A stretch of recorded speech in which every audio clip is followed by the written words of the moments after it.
Welcome back. This Wednesday, we're asking you, what are you celebrating during the 56th Jamhuri Day, which is being marked tomorrow? We want to sample a bit of your feedback before we continue with our conversation right here in studio. So, Inijia Lazaro, good morning to you. You're saying nothing much to celebrate. People are dying of curable, diseases just because of the lack of medicine. Disasters quoting us flat-footed despite of numerous warnings. The rate of unemployed youth is alarming. Corruption is at its peak. Oh, wow. Samo Indi says our leaders have not sacrificed dynamism for the sake of unity, economic efficiency for political peace, short-term popularity for long-term stability. Nothing to celebrate. Simply Voy Boy is what you call yourself. You say, what is there to celebrate if our forefathers could only wake up and see how awful the country they fought independence for is at the moment? I bet they wouldn't hesitate to continue their sleep. Oh, wow. Shonko Andrew says, I have to celebrate Kenyans for being able to survive in the current economic state. There is still a very big gap between the rich and the poor, and a multi-criterion approach needs to be put in place to bridge this divide. Okay. Let's take a look at your SMSs. 22422 is our SMS line. Tell us your name and even where you are watching from. Rochi, all the way from Embu, good morning. You say, I will be celebrating the step Kenya has made through BBI and allowing everyone to express their views. Also, togetherness and unity witnessed after the handshake between Baba and Uhuru. All right, let's see. Comment from Eldoret says, not much to celebrate. There is no doubt that our national ethos have been submerged by the egos of our political class who believe that it is either their way or the highway. The country is traumatized by these acts, even as the majority struggle with the biting socioeconomic realities. All right, Reverend, you hear what the people are saying now. Yes, I hear what Kenyans are saying. One of the part of the mandate of the NCIC is to promote national unity, elimination of all forms of discrimination on the basis of ethnicity and race. Now, taking that, what NCIC is planning to do is to take up the issue of national ethos and find ways of really not just preaching of making Kenyans to appreciate the need for national ethos. If we wanted to have a united Kenya, we need to have the basis for unity. And the basis for unity, one is to embrace the richness of diversity. Because yes, we are diverse. Being identified as with certain tribes or race, religion, etc., is not a bad thing itself. It becomes bad if we use that to discriminate against others, and that is what we want to end. If we want to have united Kenyans, then we all should be able to adhere to and accept and live an ethos. Right. So that is why, in my view, what I would like to do is to help to have the Kenyan we want. I was in NCCK. I was very much involved in the 1970s on the Kenya we want. We are the ones who started the whole talk about the Kenya we want. It was our framing. Yeah. Today, I would like to see the Kenyan we want. Is it a Kenyan who is honest, who is hardworking, who is patriotic, and what are the reasons for that? So if we find that, and we begin right from primary school, because education is one way of actually helping Kenyans to appreciate the diversity, the richness of diversity. The danger of devolution when it comes to richness of diversity is that it can develop into ethnic cocoons, because you can have a person who has gone through school all the way to university and has never encountered a person of a different ethnic identity. Yeah. That is not good for Kenya. So we must be very intentional about providing spaces and the programs and activities that bring Kenyans from all parts of the country. It's these spaces that I'm still very concerned about, because when you talk about ethnic divide, sometimes it comes in forms of jobs. When a parastatal that is headed by a certain person from a certain region hires more than 90% of people from that same region, nobody is saying that it is wrong. They are also Kenyans, they deserve the jobs. But what does that portray to the other ethnic divisions? They feel like this is discrimination. So how do you wade through that balance as NCIC to ensure that the Kenyans who deserve jobs still get their jobs, except not all from one ethnic community? Yeah, that's right. In fact, that's one of the issues we have identified to deal with. You know, the NCIC some years back did a survey of employment in universities. And what the findings are exactly what you have described. You'll find that in a university where the vice chancellor or registrar is from a particular ethnic community, majority of the people are from that region. Now we need now to update this and go beyond universities, go beyond education institutions, go even to the counties. Counties should have in their employment 30% of people from other communities. None of them has achieved this, and we wanted to none do a survey. Of the counties has achieved None of that. the counties that has achieved that, and we wanted to do a survey so that there is data, so that we can then make translate that data into activities. And Reverend and Bishop, speaking about one community being favored one way or another, be it politically or economically, do you believe from where you sit that BBI will perhaps help Kenya when it comes to its ugly contest for the executive seat, given what we've seen in the past when it comes to election violence or political injustices and so forth? Well, I believe since the Kenyans gave themselves the 2010 constitution, what they was talking about is the principle of subsidiarity, which means you devolve power to the law cadre. It's from bottom-up approach. And so I believe those who have been in power should be willing to reach out to, and that is why we are talking of expanded executive, where we accommodate others. We level the ground. Let there be equality. Let there be reaching out to even somebody who, for example, has had no background of being from the big families, leading this nation. And it is possible. I believe it's possible if we embrace brotherhood, and we can do it because we've given ourselves this new... Do you think the Prime Minister position will help bring Kenya closer in terms of unity? I want to believe that that is the background, the reason why we are looking for such. We want to bring Kenyans closer. We want to unite our nation and remove the divisions that are.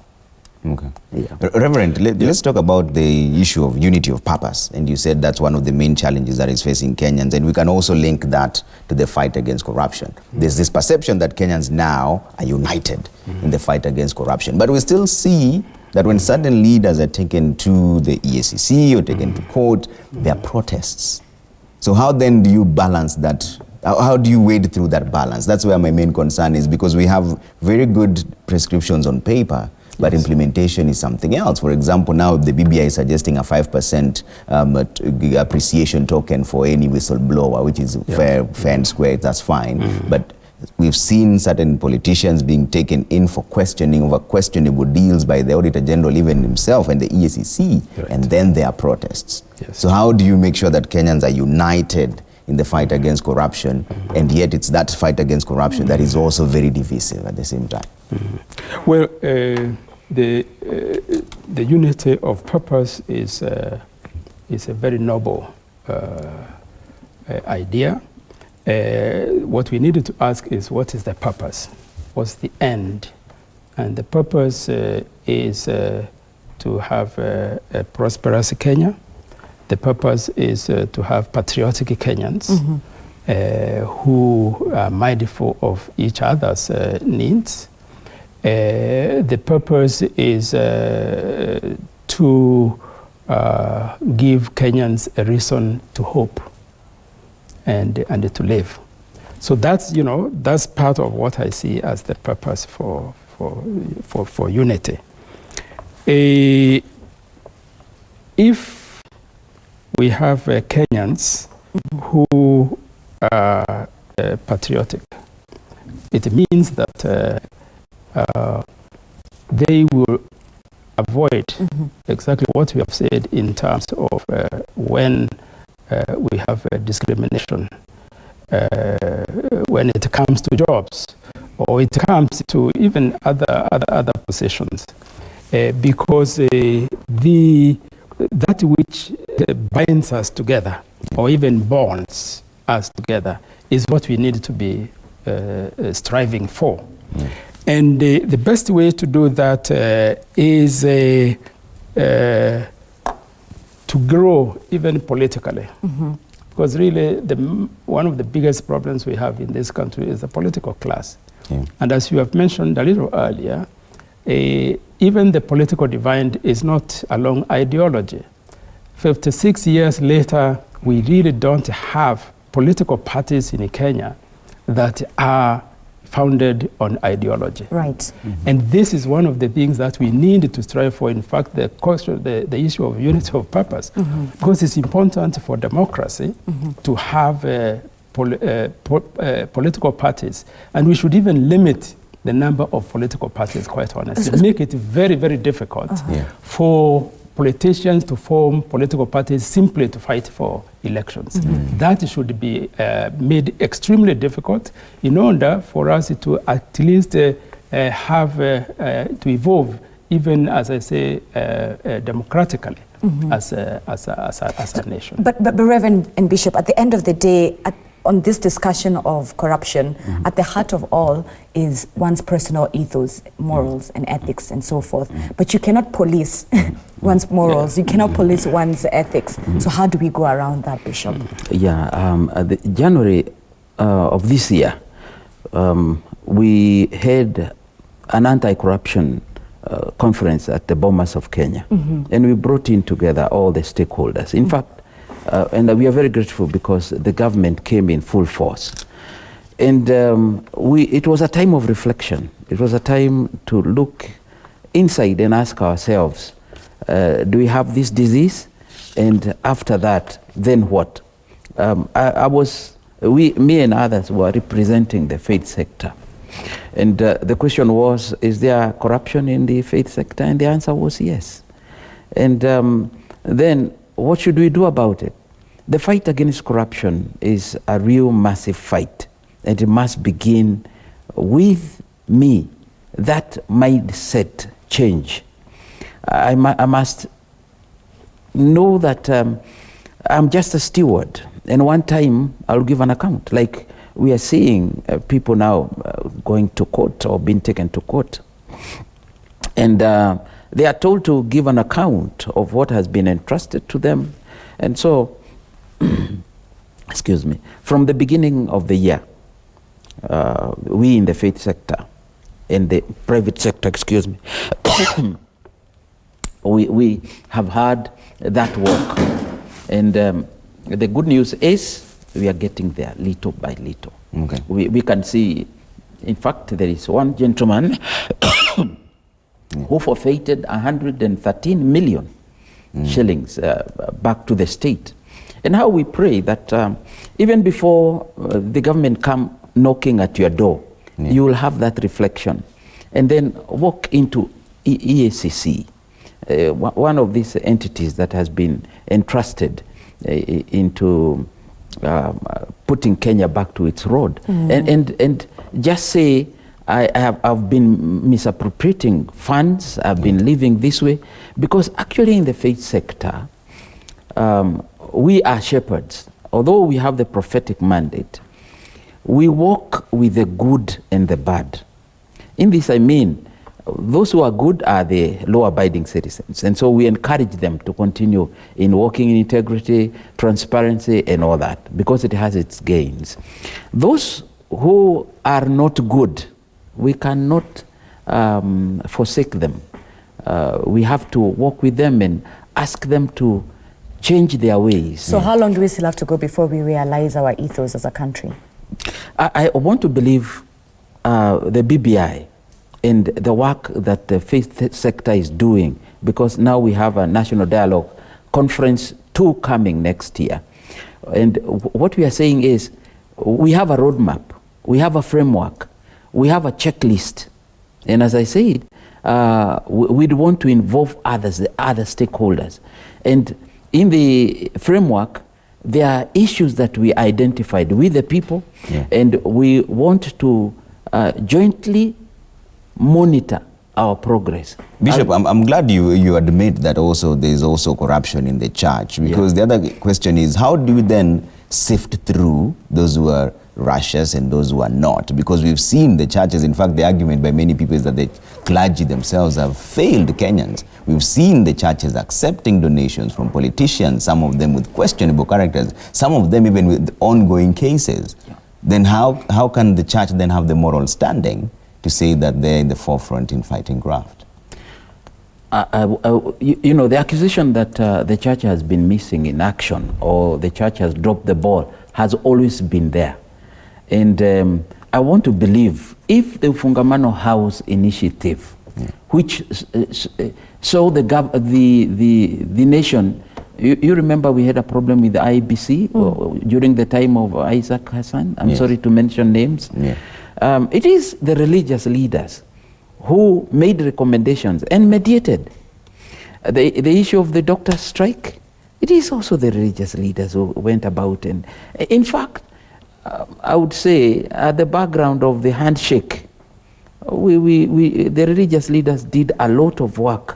And but in the fight against corruption, that's where my concern is. Do they have the moral standing to speak about it? They do, because one, in standing in the public and saying there is a problem in the religious sector, and then we've continued to say, for example, because I know you are concerned about the fundraisers in the church, we've been asking that let the sanctuary be the sanctuary.